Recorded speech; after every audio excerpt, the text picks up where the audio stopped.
વિસ્તારથી લક્ષ્મી વિલાસ બેંક પર આરબીઆઈએ ગાળિયો કસ્યું છે। લક્ષ્મી વિલાસ બેંકની નાણાકીય સ્થિતિ ખરાબ। કેન્દ્ર સરકારે 1 મહિનાનું મોરેટોરિયમ લગાવ્યું। 16મી ડિસેમ્બર સુધી માત્ર ₹25,000 જ ઉઠાવી શકાશે। બેંકના દેવામાં સતત વધારો થતા રિઝર્વ બેંક ઓફ ઇન્ડિયા તરફથી આ નિર્ણય કરવામાં આવ્યો।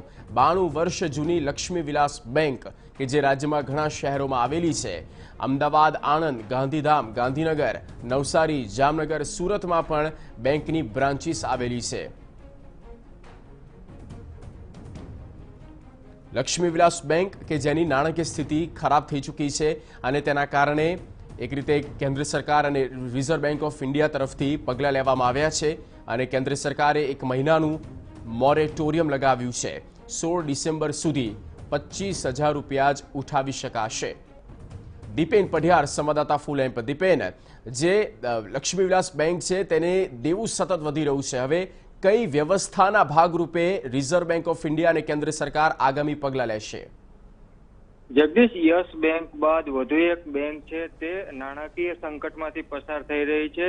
લક્ષ્મી વિલાસ બેંક જે 92 વર્ષ જૂની બેંક છે અને આ બેંક છે તેના ઉપર આર્થિક સંકટ છે તે ઘેરાયું છે અને આર્થિક સંકટ ઘેરાતા રિઝર્વ બેંક ઓફ ઇન્ડિયા છે તેમણે આ બેંક ઉપર ગાળિયો છે તે કસ્યો છે અને બેંકની નાણાકીય સ્થિતિ ખરાબ હોવાના કારણે જે મોરેટોરિયમ છે તે આરબીઆઈએ બેંક ઉપર લગાવી દીધું છે। બેંકના જે ખાતેદારો છે તેઓ 16 ડિસેમ્બર સુધી માત્ર ₹25,000 જ પોતાના જે બેંકના ખાતામાંથી ઉઠાવી શકશે તે પ્રકારના નિયંત્રણો છે તે આરબીઆઈએ લક્ષ્મી વિલાસ બેંક ઉપર લાદ્યા છે।